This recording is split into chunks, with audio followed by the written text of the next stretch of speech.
Now, I'd like to start by just level setting.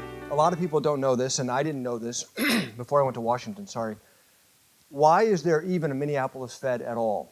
So if you go back in our country's history, our country hated the idea of having a central bank because it seemed mysterious, and it seemed like all this power was concentrated in these select few individuals. So Alexander Hamilton created our first central bank. It lasted about 20 years, and then eventually it was disbanded. And then in the 1800s, our country kept having financial crises, booms and busts, booms and busts. And yet Europe was not having the same frequency of financial crises. So people ask, why is that? Why is our economy so vulnerable to financial crises? One of the reasons is we did not have a central bank to be that stabilizing force, that lender of last resort. What's keeping me up as far as bubbles on the horizon? I mean, you know, we all look at stock markets reaching new highs. We look at commercial real estate, which in some parts of the country is pretty expensive valuations. So those are things that are always concerning. And then there's always concerns about the crises come from places you're not looking. You know, this is a true story. So I went to Treasury in 2006 when Hank Paulson became Treasury Secretary. And as soon as I got there, I started with him the same day he started. He said, we are due for a financial crisis. I remember this. Not because he saw something in the economy, because it had been 8 or 10 years since we had some type of a global crisis. He just said we're due.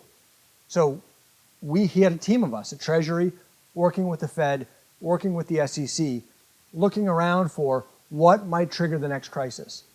And we looked at an individual bank gets into trouble. We looked at a hedge fund blows up and triggers some kind of calamity. We didn't think about a national housing bust.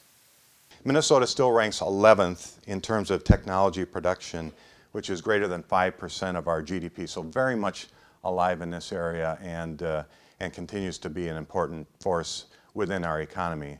One company that's still a standout, while it's technically based in Seattle, has substantial operations here in the Twin Cities and Chippewa Falls, Wisconsin, is Cray. And of course, you know where Cray traces its roots to. It's a supercomputer company, still is a supercomputer company. The supercomputer industry, of course, has evolved greatly since Seymour Cray came out with the Cray 1 computer.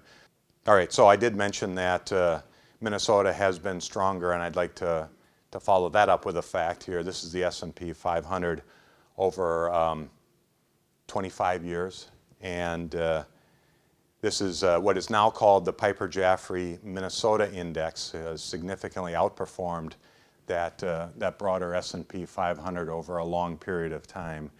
You know, there'll be times where the Minnesota Index underperforms, but I think, you know, as Neel mentioned, you know, that diversity, you know, we don't go into the types of slumps that some areas will go into just because of that diversity. That's powerful too.